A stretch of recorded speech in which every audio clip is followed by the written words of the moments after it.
Okay, in this video we're checking out the Diatone Cube 3-inch version, and this is the 3-inch version, 3S version. There's a 2S version as well. I think that comes with the 1103 motors. I did not get that one. This one is the one with the 1105 motors, and these run at 5,500 kV on these HQ 3x2 props. Pretty good setup here. You saw the 65mm version in the previous video with that was the prototype with a different camera and different pod. They switched that out. That one had the smaller frame, 65mm props, and the 1103 6500 kV motors. The stack is the same as before, so you got this is the new Mamba F411 Nano.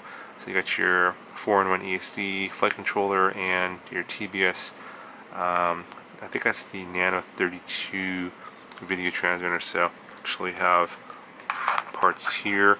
I actually destroyed one in some crash testing. That'll be in a future video. You'll see that. But the boards here work fine.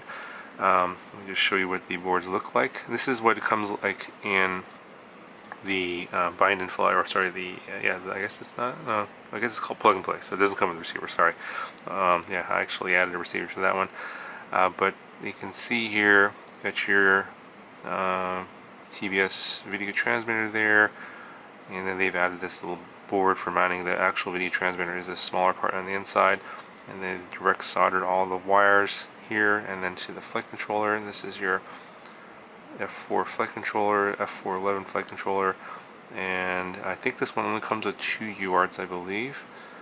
And then they actually removed the pins here.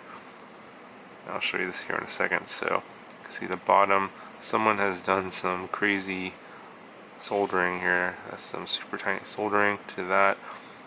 And here says, like, you know, I guess they did it because a lot of people complain about pins breaking in crashes. And so that's obviously not going to happen in this case, but you have your 12 amp 4-in-1 AC here, D-Shot 600. But then if you buy the stack by itself, obviously it comes like this, and just comes with the stack, doesn't come with the video transmitter. Of course, you'll have to add your own. But this is what the stack looks like without it soldered, with any wires on it. But this one has the pins here, so if you don't like pins, you could obviously try and remove those, and then which is kind of hard to do. You have to be really careful you don't rip the pads off, but if you can do that, you can then direct solder wires here if you choose to do so. I'm not really sure it's necessary for something this small. I think it was kind of overkill. That's just my opinion. You can probably what you can do is actually soft mount the bottom part here, and then allow the whole top section to float, and that should be fine if you're getting the stack and using it in your own or your own micro build. So if you're wondering about whether or not these pins will hold up, this thing's super tiny and light, so I think it'll be fine if you want to just keep using the pins and not have to deal with that crazy soldering. Anyway, so that's the stack, and then they changed the camera to the Runcam Nano V2. This is the one with the 2.1mm lens. I added an RXSR receiver here in the back. That's not included. You do have to add yourself, and I just used these little holes here in the canopy for the RXSR antennas. And yeah, this is the new canopy. This is based off of, I think, a Pickle canopy off of Thingiverse. I think they may have modified it a little bit, but that's where this came from, and it's just printed in TPU. It's okay quality. It's not too bad. It's not printed in super high resolution, but you know, it takes a lot longer to print in super high resolution. So yeah, they wanted to print a bunch of these. Canopy's not bad. If you fly this without the front standoff here, which blocks the USB port, so this comes without the standoff installed, and that's so you can access the USB port. So you want to obviously leave that off, so you can plug it in, set up the flight controller so it works with your radio and all that. But once you've actually finished setting it up, you should put this standoff in here. I forgot to do that for a couple of flights, and this front part of the canopy does vibrate and shake, so you get jello in the video, so keep that in mind. Also, they are recommending that you use this battery here. It's the GTB339 milliamp hour LiPo. The tune that's on here is, I think it's based off of 357. They've tuned it for the weight of this LiPo.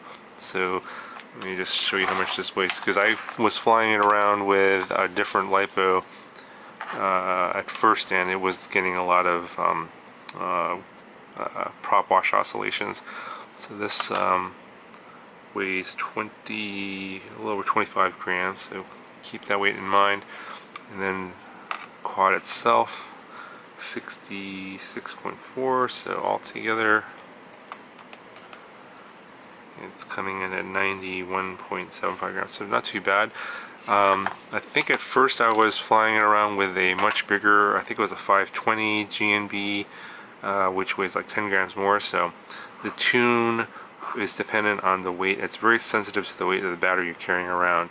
So if you're carrying around a lighter battery or a heavy battery, you're going to get prop wash oscillations, because this tune is meant for a certain battery weight.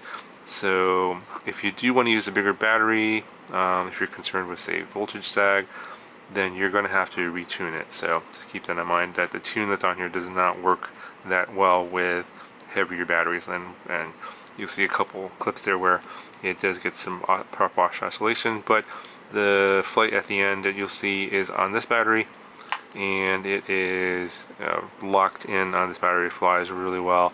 Very little prop wash oscillation, hardly any vibrations at all. It's pretty locked in, flies really smooth on this battery. So check out the link in the description to this battery. This is the one you want to get for the Cube on 3S on this motor. If you get the 2S version of the 3-inch, then obviously they're going to give you a different recommendation on the battery. Check the website for that one, but this is the one that they're recommending for the 3S 3-inch. Anyway, so here's some more flight footage for you. Let me know what you guys think of this one, and would you get this one, or would you get the 65mm version? That's a more traditional toothpick. This is obviously a lot bigger, more powerful, a lot faster. Let me know what you guys think in the comments below, and I'll talk to you guys in the next one.